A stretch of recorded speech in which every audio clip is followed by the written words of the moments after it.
Bem-vindos a mais uma análise estruturada. Hoje a gente vai entrar de cabeça e dissecar as engrenagens do Código de Processo Civil de 2015. Nosso foco vai ser um cenário jurídico prático, daqueles que a gente vê o tempo todo: cobrança de dívidas, alegações de coação e, claro, um dos temas mais temidos e importantes do direito, que é a coisa julgada material. Uma verdadeira imersão prática começa agora. Para guiar nosso raciocínio, vamos seguir este roteiro. Primeiro, o caso prático. Em seguida, a gente já entrega a alternativa correta. No passo 3, prazos e ação rescisória. Depois, recursos cabíveis, procedimentos e ritos e, por fim, a nossa conclusão. Ponto 1. O caso prático. Imagina só a seguinte situação. A Juliana entrou com uma ação de cobrança contra o Tiago. O objetivo dela é bem direto: receber honorários atrasados por serviços de arquitetura. E ela não foi de mãos vazias, não. A Juliana apresentou um instrumento particular com confissão de dívida, assinado pelo Tiago e por duas testemunhas. Só que, na contestação, o Tiago resolveu bater de frente.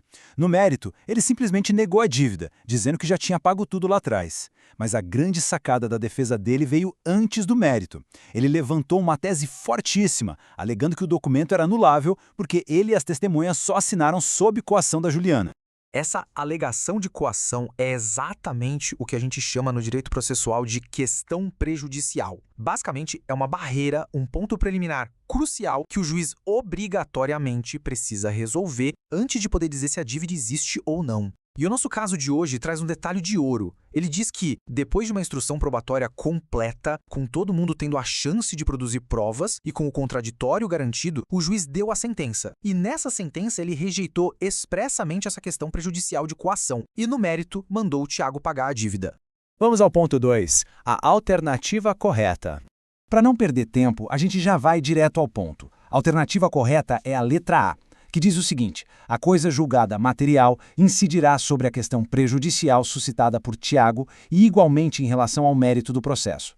Mas por que essa afirmação é a única que sobrevive a uma análise profunda do processo civil moderno?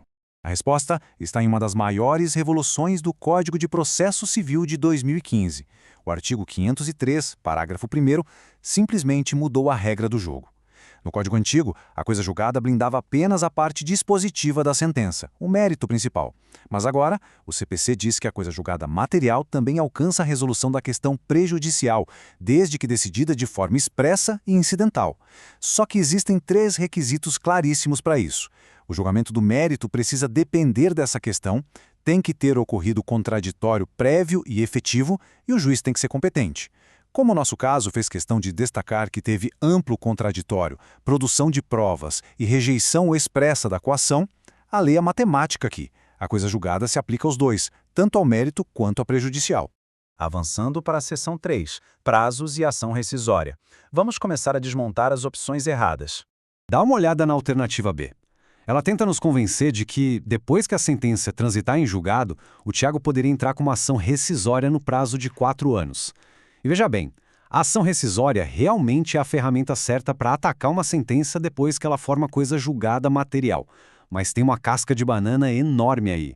O eu fatal está nesse número mágico aí na tela, 2. Segundo o artigo 975 do CPC, o direito de propor uma ação rescisória morre em exatos 2 anos contados do trânsito em julgado, e não 4. No direito a gente sabe que os prazos não perdoam. Falou em 4 anos para rescisória, a alternativa já está automaticamente eliminada. Quarto tópico, recursos cabíveis. A alternativa C vem com uma armadilha tática. Ela sugere que o Tiago poderia usar um agravo de instrumento contra a sentença, especificamente para tentar reformar aquele capítulo que rejeitou a tese de coação. Parece bonito falar em capítulos de sentença, né? Mas esbarra num princípio básico. O que determina o recurso é a natureza do ato do juiz. O artigo 994 do CPC lista os recursos, e a lógica processual brasileira, consagrada no artigo 1009, é muito direta. Da sentença, cabe apelação. O fato de a sentença ter um capítulo sobre a questão prejudicial e outro sobre o mérito não muda a natureza do pronunciamento judicial. É uma sentença. Portanto, usar agravo de instrumento aqui seria um erro técnico absoluto. Item 5 da nossa pauta, procedimentos e ritos. Alternativa D afirma que, como o Tiago argumentou na contestação que já tinha pago a dívida, isso seria um fato extintivo do direito do autor e, por isso, dispensaria a oitiva da Juliana e a produção de provas. Pessoal, fiquem muito atentos a isso, porque essa afirmação atropela um dos pilares do direito, o contraditório. Vamos ver o que diz o artigo 350 do CPC. Ele não deixa margem para dúvida. Se o réu traz para o processo um fato impeditivo, modificativo ou extintivo, como é a alegação de pagamento, o juiz é terminantemente obrigado a ouvir o autor no prazo de 15 dias. A lei jamais dispensa a parte de se manifestar sobre uma defesa nova que pode acabar com o direito dela. A Juliana tem todo o direito de rebater essa história de pagamento. Alternativa D, totalmente descartada. E para fechar a nossa correção técnica, vamos à alternativa E. Ela tenta nos vender a ideia de que, como a Juliana já tinha um documento com 2 testemunhas, o que forma um título executivo extrajudicial, ela não teria interesse processual para propor uma ação de conhecimento. A lógica distorcida seria: se você já pode executar direto, você não pode pedir para o juiz apenas reconhecer a dívida. Mas o Código de Processo Civil de 2015 é extremamente inteligente e protege a estratégia de quem tem o crédito. O artigo 785 é cristalino. A existência de um título executivo extrajudicial nunca impede a parte de optar pelo processo de conhecimento para conseguir um título executivo judicial. E por que alguém faria isso? Exatamente para formar a coisa julgada material, blindando o crédito contra questionamentos eternos. A escolha do rito é legítima e faz parte do arsenal estratégico do credor. E assim chegamos ao último item, a nossa conclusão. Para encerrar o nosso estudo de hoje, a gente precisa refletir sobre o impacto prático de tudo isso. A forma como a coisa julgada agora abraça as questões prejudiciais foi arquitetada para evitar decisões conflitantes no futuro e trazer estabilidade.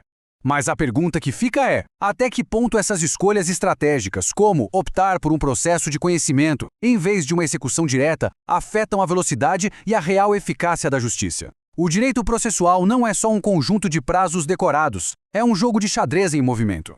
Continuem questionando, dissecando os institutos, porque é assim que a gente domina a mecânica da lei. Um abraço e até a nossa próxima análise.